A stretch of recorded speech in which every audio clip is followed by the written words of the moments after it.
থেকেই আমরা শুরু করেছিলাম যে প্র্যাকটিস অফ মেডিসিনের প্রচুর ডিজিজ নিয়ে আলোচনার বিষয় আছে।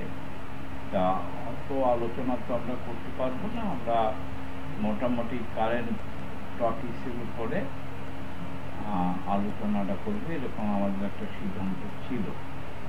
তা আমরা প্রথম দিকে শুরু করেছিলাম লাইফস্টাইল ডিজিজ নিয়ে।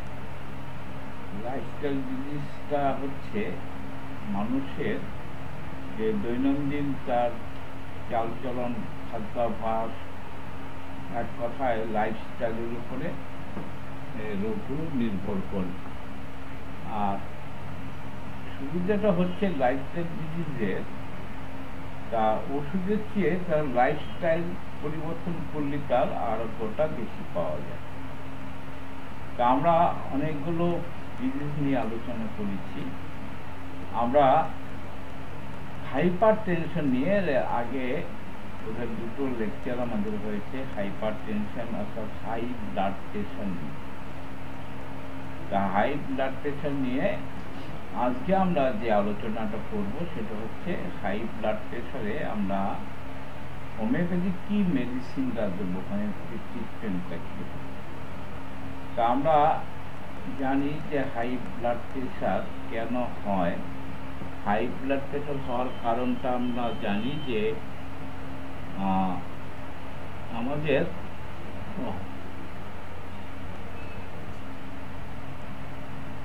আমাদের যে হার্ট, এই হার্টটা হচ্ছে একটা আমাদের পাম্পিং স্টেশন। এই পাম্পিং স্টেশন থেকে রক্ত পাম্প করে সারা শরীরে পৌঁছে দেয় হচ্ছে হার্ট, বিভিন্ন ভেন, তারপরে আর্টারি, ক্যাপিলারি, অর্থাৎ যে সমস্ত জালিকা আছে তার মাধ্যমে সারা দেহে রক্ত ছড়িয়ে দেয় এই হার্ট কি করে পাম্প করে। তা পাম্প করে ছড়িয়ে দিলে কেন দেয়, অর্থাৎ এই রক্তের সঙ্গে সমস্ত জায়গায় অক্সিজেন সরবরাহ করে।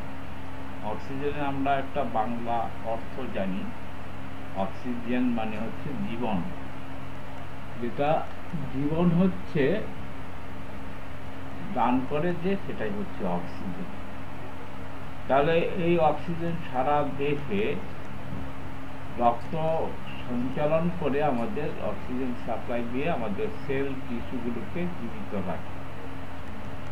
তা অর্থাৎ আমাদের পাম্পিং স্টেশনটা হচ্ছে হৃৎপিণ্ড। হৃৎপিণ্ডের ধমনীতে রক্ত প্রবাহের চাপ অনেক বেশি থাকলে সেটাকে আমরা বলি উচ্চ রক্তচাপ বা high blood pressure. Blood pressure দুই ধরনের হয়, একটা হচ্ছে সিস্টোলিক প্রেশার আর একটা হচ্ছে ডায়াস্টোলিক প্রেশার।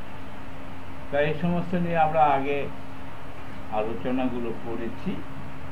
তা আলোচনা করার পরে আজকে আমরা আমাদের কথা অনুযায়ী আমরা আজকে যেটা করব সেটা হচ্ছে হোমিওপ্যাথিক মেডিসিন। আমরা হাইপারটেনশন বা হাই ব্লাড প্রেশারে যে ওষুধগুলো দেব তা সেই হোমিওপ্যাথিক ওষুধ নিয়ে আমরা আলোচনা করব, কি কি আমরা হোমিওপ্যাথিক ওষুধ দিতে পারি। এবং আমরা যেহেতু হোমিওপ্যাথিক কোনো স্পেসিফিক ওষুধ হয় না, সেই জন্য আমরা যেহেতু টোটালিটি অফ সিমটমসের বেসিসে হোমিওপ্যাথিক ওষুধ দেব, সুতরাং আমরা সেই সিমটমসগুলো নিয়েও আলোচনা করব। তা আমরা হাইপার টেনশনে যে ওষুধগুলো ব্যবহার করে থাকি তার মধ্যে অনেকে স্পেসিফিক ওষুধ হিসাবে যে ওষুধটা দিয়ে থাকেন সেটার নাম হচ্ছে রাউলফলিয়া। রাউলফলিয়া এটা ইন্ডিয়ান হার্বস থেকে তৈরি হয়। অর্থাৎ আমাদের দেশে এক ধরনের গাছটা পাওয়া যায়, তার নাম হচ্ছে সর্পগন্ধা। এই সর্পগন্ধার থেকে শেকড় থেকে যে ওষুধটা তৈরি করা হয় বা মাদার টিনচার তৈরি করা হয় তার নাম হচ্ছে রাউলফোলিয়া।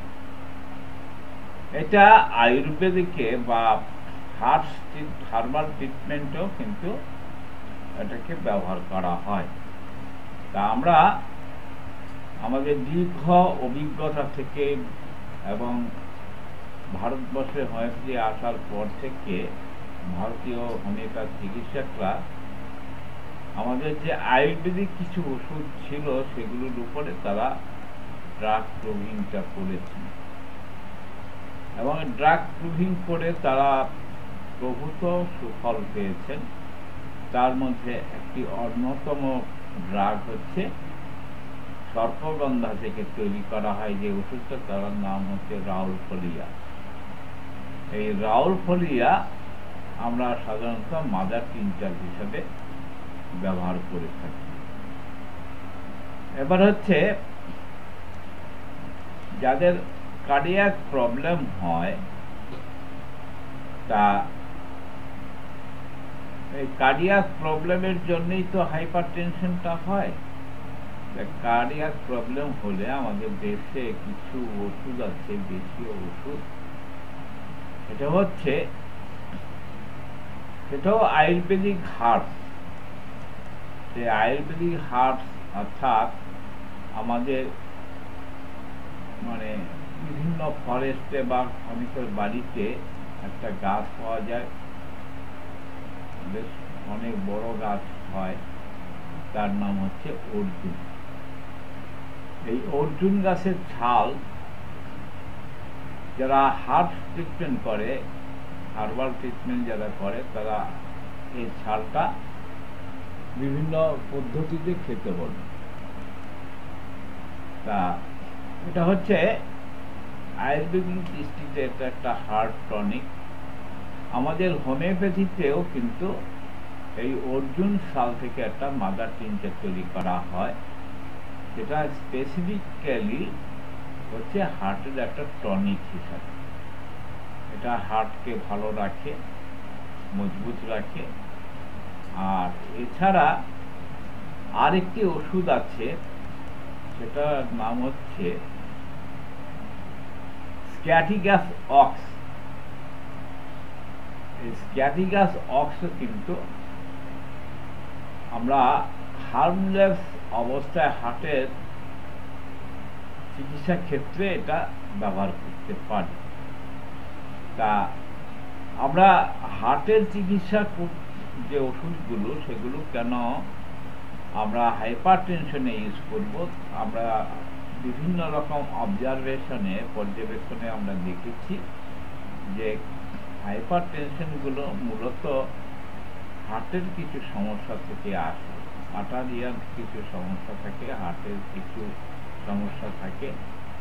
সেই জন্য আমরা হাইপার টেনশনের ক্ষেত্রে আমরা কিছু, যেটা হার্ট টনিক হিসাবে হোমিওপ্যাথিতে প্রচলিত আছে, সেই সমস্ত ওষুধগুলো আমরা ব্যবহার করতে পারি। তার মধ্যে একটা অন্যতম ওষুধ হচ্ছে অর্জুন, এটা হচ্ছে স্ক্যাটিগাস, অর্জুন স্ক্যাটিগাস। আর প্রেশারকে নিয়ন্ত্রণ করে হচ্ছে রাউলফোলিয়া। রাউলফোলিয়া আয়ুর্বেদিক চিকিৎসকরা সাধারণত পাগলের চিকিৎসার ক্ষেত্রে এটা ব্যবহার করে থাকেন। ড্রাগ প্রুভিং এ দেখা গেছে রাউলফোলিয়া তার সেন্ট্রাল নার্ভাস সিস্টেমের উপরে একটা বিশাল প্রভাব আছে। এই সেন্ট্রাল নার্ভাস সিস্টেমের প্রভাবের ফলে হয় কি, তার একটা নিদ্রার ব্যাঘাত ঘটে, অর্থাৎ স্লিপলেসনেস থাকে। আমরা বিভিন্ন অবজারভেশনে দেখেছি যাদের ভালো ঘুম হয় না, তাদের ক্ষেত্রে দেখা গেছে তাদের হাইপার টেনশনের একটা রিস্ক ফ্যাক্টর এসে দাঁড়ায়। অথবা ঘুরিয়েও যদি আমরা বলি যে হাইপার টেনশনের জন্য অনেক সময় ভালো ঘুম হয়। আর হচ্ছে আমরা হাইপার টেনশন ছাড়াও আমরা দেখেছি বিভিন্ন অবজারভেশনের মধ্যে, সেটা হচ্ছে যে মানুষের কিছু মেন্টাল ডিসঅর্ডার হয়, অর্থাৎ প্রলাপ বকা, ভুল বকা বা একটু পাগলামি, উন্মাদনা, এই সমস্ত ক্ষেত্রে আমরা রাউলফোলিয়া দিয়ে ভালো রেজাল্ট পেয়েছি। এবার রাউলফোলিয়াকে আমরা স্পেসিফিক্যালি হাইপার টেনশনের একটা স্পেসিফিক ওষুধ হিসেবে ব্যবহার করতে পারি। তা এগুলো আমরা যে আলোচনাটা এতক্ষণ করলাম সেটা হচ্ছে স্পেসিফিক চিকিৎসা, যদিও হোমিওপ্যাথিক স্পেসিফিক চিকিৎসা হয় না। হোমিওপ্যাথিক চিকিৎসা হবে টোটালিটি অফ সিমটমসের বেসিসে। আমরা টোটালিটি কেসিসকে নিয়ে টোটালিটি সিমটমসগুলো দেখে তারপরে তার মোর সিমিলার ওষুধগুলো আমরা সিলেক্ট করে থাকি। তা এর বাদে কিছু ওষুধ আছে যেগুলো হাইপার টেনশনে আমরা ভালো রেজাল্ট দিয়ে থাকি। তার মধ্যে একটা অন্যতম হচ্ছে ব্যারাইটা কার্প, অরাম মেটালিকাম, ল্যাকেস, তারপরে ক্যালিফস। যেটা ক্যালিফস আমরা হোমিওপ্যাথিক্যালিও ব্যবহার করতে পারি। আপনারা জানেন যে ক্যালিফস একটা বায়োকেমিক্যাল ওষুধও আছে।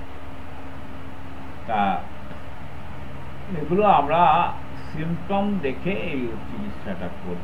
ক্যালিফস কখন ব্যবহার করব? ক্যালিফসের অর্থাৎ তার নার্ভাস সিস্টেমের যে weakness, brain fag, loss of sleep, নিদ্রাহীনতা, এই সমস্ত ক্ষেত্রে আমরা ক্যালিফসটা ব্যবহার করতে পারি। আর ব্যারাইটা কার্পগুলো কিন্তু আমরা কোনো স্পেসিফিক্যালি ব্যবহার করব না। ব্যারাইটা কার্প, অরাম মেটালিকাম, ল্যাকেসিস, এগুলো কিন্তু আমরা সিমটম দেখে সিমটম ওয়াইজ চিকিৎসা করি। তা আমরা একটু আমরা ম্যাটেরিয়াল মেডিকেল থেকে আমরা এই সমস্ত ওষুধের লক্ষণগুলো দেখব। আমরা একটু আভাস দিই যে কীরকম ক্ষেত্রে আমরা ব্যারাইটে কার্প দেবো, কীরকম ক্ষেত্রে আমরা অরাম মেটালিকাম দেবো, কীরকম ক্ষেত্রে আমরা ল্যাকেসিস দেবো। অর্থাৎ হাইপার টেনশনের ক্ষেত্রে যদি আমরা কোনো রোগীকে দেখি, তার স্পেসিফিক যে ইন্ডিকেশনটা, স্পেশালি যে indicated in the infancy and old age, বাচ্চা এবং বয়স্কদের ক্ষেত্রে আমরা ব্যারাইটা কার্পটা দিয়ে থাকি। ব্যারাইটা কার্পকে চিনতে গেলে কি দেখতে হবে? This remedy bring aid to scrofulous children, especially if they are backward mentally and physically. অর্থাৎ ব্যারাইটা কার্প আমরা স্পেসিফিক দিকগুলো দেখব। সেটা হচ্ছে ব্যাকওয়ার্ড মেন্টালি অ্যান্ড ফিজিক্যালি, অর্থাৎ পিছিয়ে পড়া, মানসিকভাবে পিছিয়ে পড়া এবং শারীরিকভাবে পিছিয়ে পড়া যে সমস্ত রোগী আছে তাদের ক্ষেত্রে ব্যারাইটা কার্প ভালো কাজ করে। আমরা ব্যারাইটা কার্পের মেন্টাল সিমটম দেখব। আর ব্যারাইটা কার্পের একটা খুব সুন্দর সিমটমস আছে, ডোয়ারফিস, অর্থাৎ আপনারা অনেকে দেখেছেন বামন টাইপের এক ধরনের মানুষ আছে। বামন বলতে তার খর্বাকৃত শর্ট ফিগার, সোজা বাংলায় যাকে আমরা বলি শর্ট ফিগার, অর্থাৎ বয়স 40 হয়ে গেছে, মনে হয় তার হাইটটা এই 4-5 বছরের ছেলে মেয়েদের মতো তার হাইট। এদেরকে আমরা বলি বামন, অর্থাৎ ডার্ফিস। এই বামনদের ক্ষেত্রে যদি আমরা হাইপার টেনশন দেখি, সেই ক্ষেত্রে আমরা ব্যারাইটা কার্পের কথা চিন্তা করব, যেটা হবে ব্যাকওয়ার্ড মেন্টালি অ্যান্ড ফিজিক্যালি এবং মেন্টালি যে ব্যাকওয়ার্ড থাকবে, অর্থাৎ পিছিয়ে পড়া থাকবে, মানসিকভাবে শারীরিকভাবে যে পিছিয়ে পড়ে, সেই সমস্ত রোগীর ক্ষেত্রে আমরা ভ্যারাইটি কার্ড ব্যবহার করি। অর্থাৎ do not grow and develop the body, আর সেই সঙ্গে স্কপুলাস হচ্ছে গণ্ডমালাযুক্ত যে সমস্ত রোগী আছে।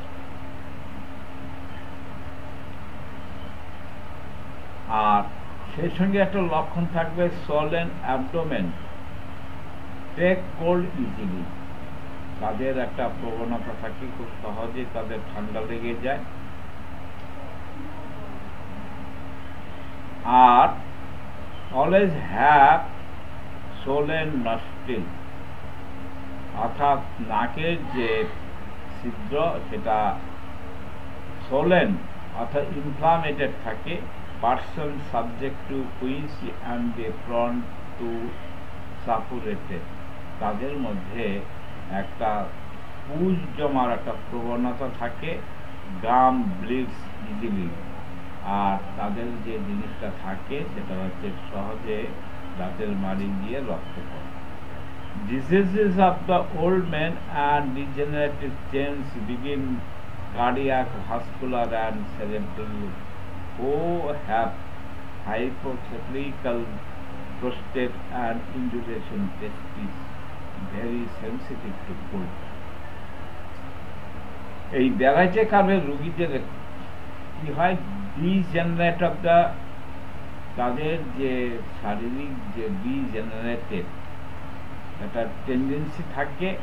চেঞ্জ বিগিন, আর একটা জিনিস যেটা হবে cardiac, vascular and cerebral disorder. Cardiac vascular, cardiac কথার মানেটা হচ্ছে হার্ট। হার্টটা আপনারা জানেন যে এক ধরনের মাংস পেশি দিয়ে একটা তৈরি বস্তু, তার মধ্যে অসংখ্য মাসেল আছে। সেই মাসেল, যার জন্য এটা হচ্ছে ওই মাসেলটাকে হার্টকে যেখানে কার্ডিয়াক ভাস্কুলার বলা হয়, সেখানে একটা ডিসঅর্ডার তৈরি হয় অনেক সময়। আর কি হয়, সেরেব্রাল কথার মানে হচ্ছে আমাদের সেন্ট্রাল নার্ভাস সিস্টেমের যে বিষয়টা, সেটা হচ্ছে সেরেব্রাল। তাহলে হাইপার টেনশনে যদি কারো দেখা যায় কার্ডিয়াক ভাস্কুলারের ডিসঅর্ডার হয়েছে, সেরেব্রাল ডিসঅর্ডার হয়েছে, সেই ক্ষেত্রে তাদের আরেকটা লক্ষণ আমরা পাবো পোস্টেড আর ইন্ডিউরেটেড টেস্টিস। আমরা অনেকবার আলোচনা করেছি যে পুরুষদের একটু বয়স বেশি হলে, যাদের 60-এর উপরে বয়স থাকে, তাদের একটা মানে কমন রোগ দেখা যায়, সেটা হচ্ছে পোস্টেড এনলার্জমেন্ট। এই পোস্টেড এনলার্জমেন্ট হয়, সেই সঙ্গে ইন্ডিউরেটেড টেস্টিস, যে অন্ডকোষ, অন্ডে যে দুটো কোষ থাকে, সেই অন্ডকোষের শক্ত থাকে, ইন্ডিউরেট থাকে and very sensitive to cold, এবং তাদের একটা প্রবণতা থাকে ভ্যারাইটি কার্ভের রোগীর একটা টেন্ডেন্সি ফর ক্যাচিং কোল্ড, ঠান্ডা লাগার তাদের একটা প্রবণতা থাকে, very sensitive to cold, offensive foot sweat, এবং তাদের যে পায়ের ঘামটা হচ্ছে অফেন্সিভ, পায়ের ঘামটা offensive, very weak and weary, must sit or lie down or lean up the something, very aversion to meeting stranger, catarrh of the posterior with the frequent epistaxis, তাদের নাক দিয়ে একটা রক্ত পড়ার প্রবণতা থাকে।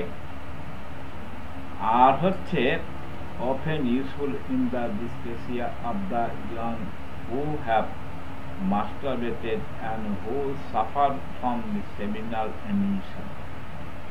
এই ভ্যারাইটি কার্ভ আমরা চেহারাতে বলেছিলাম দেখতে খর্বাকৃত হয়, বামন টাইপের হয়, তার ডিজেনারেটেড বডি ডেভেলপমেন্টের ডিজেনারেশন থাকে, ঠিক মতো তার বডি স্ট্রাকচারগুলো ফর্ম করে না। আর তার মধ্যে একটা মেন্টাল সিমটমস যেটা আছে, এটা বিশেষ করে পুরুষদের ক্ষেত্রে তাদের একটা মাস্টারবেশনের হ্যাবিট থাকে, অর্থাৎ হস্তমৈথুনের একটা প্রবণতা থাকে, এবং সেই সঙ্গে তার সেমিনাল এমিশনের একটা টেন্ডেন্সি থাকে। সেমিনাল এমিশন হচ্ছে সে স্বপ্নে দেখছে যৌনক্রিয়া করছে, তখন তার সিমেন্ট ডিসচার্জ হয়ে যায়, তার বীর্যপাত হয়ে যায়, ঘুমের ঘরে স্বপ্নের মধ্যে তার বীর্যপাত হয়ে যায়।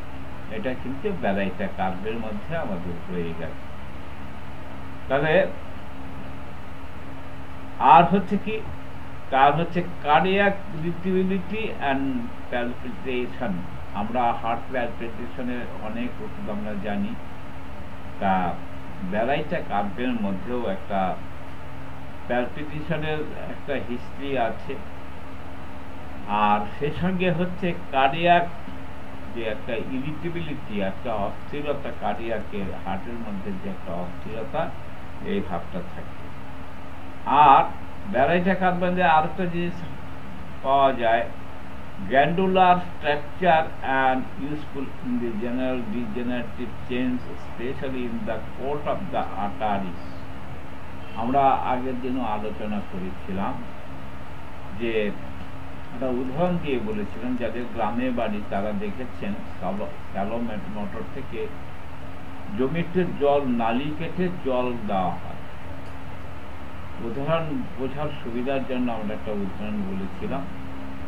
তা সেখানে চাষের জমিতে জল দেওয়ার সঙ্গে ড্রেন কাটা হয় কোনো একটা পাম্পিং স্টেশন থেকে, সেটা that may be shallow motor অথবা ডিপ ওয়েল হতে পারে, সেখান থেকে জলটা পাম্প করে দেওয়া হয়। এবার দেখা যাচ্ছে যখন ওই জলটা পাস হচ্ছে, সে পাস হওয়ার সময়ে যদি নালিটার মধ্যে কোনো ময়লা টয়লা জমে যদি ব্লকেজ হয়ে যায়, তাহলে দেখা যায় জলের স্রোতটা খুব তীব্র গতি।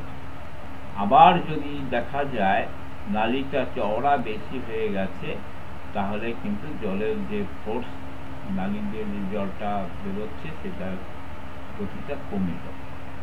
তা আমাদের এখানে যেটা বেলাইটা কার্ভ নিয়ে আলোচনার ক্ষেত্রে আমরা যেটা দেখছি, সেখানে কিন্তু আমাদের যে হার্ট, আমরা বলেছি হার্ট হচ্ছে একটা পাম্পিং স্টেশন।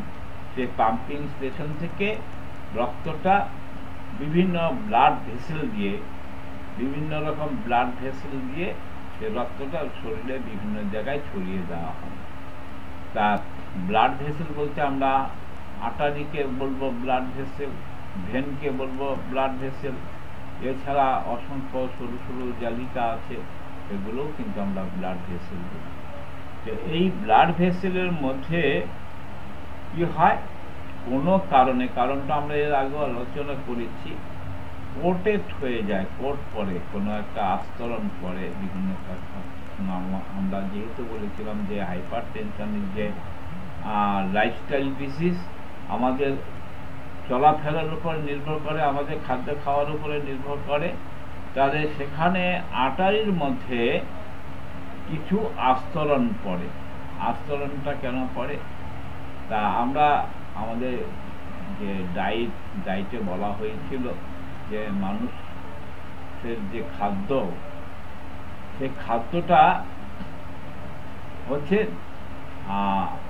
মানে পশু খাদ্য, মানে পশু জাতীয় যে মিট, আমরা পশুর যে মাংস, সেই মাংসটা খেতে মানা করা হয়েছে বা কম খেতে বলা হয়েছে। এই জন্য যে সেটা হচ্ছে পশুর মাংস খেলে হয় কি, সেখানে একটা ফ্যাট জমার প্রবণতা থাকে, অর্থাৎ আমাদের যে ব্লাড ভেসেলগুলো, এই ব্লাড ভেসেলগুলোর মধ্যে একটা কোটিং পড়ে যায়, অর্থাৎ চর্বি জমে যায়।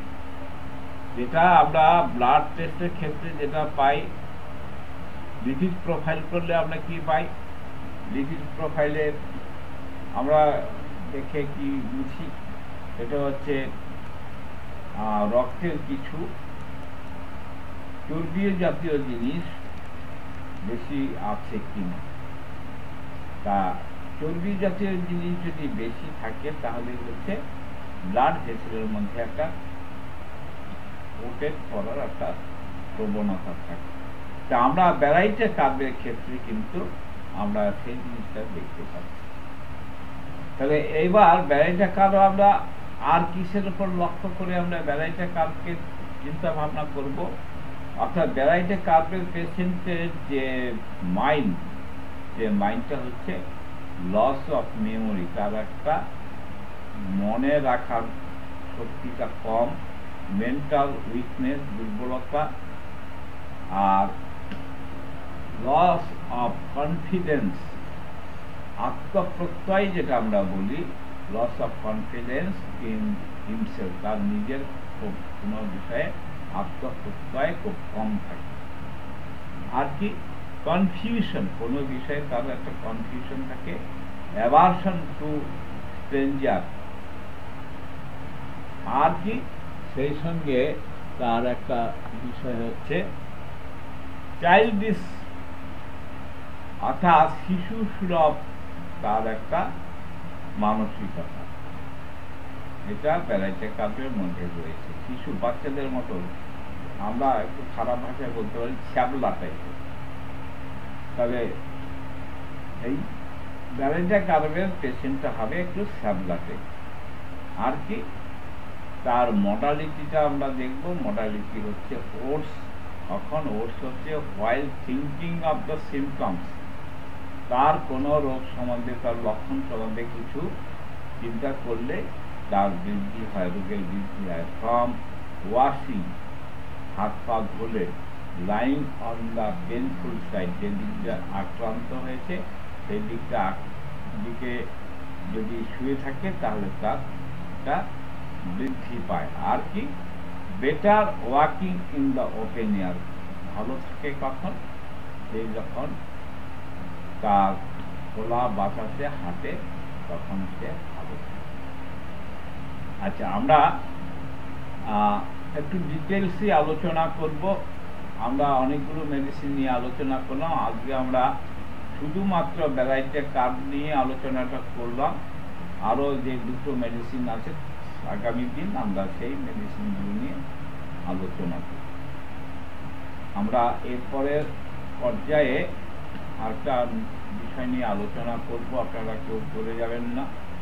এটা হচ্ছে সারা বিশ্ব জুড়ে যে একটা ভয়াবহ তাণ্ডব চলছে।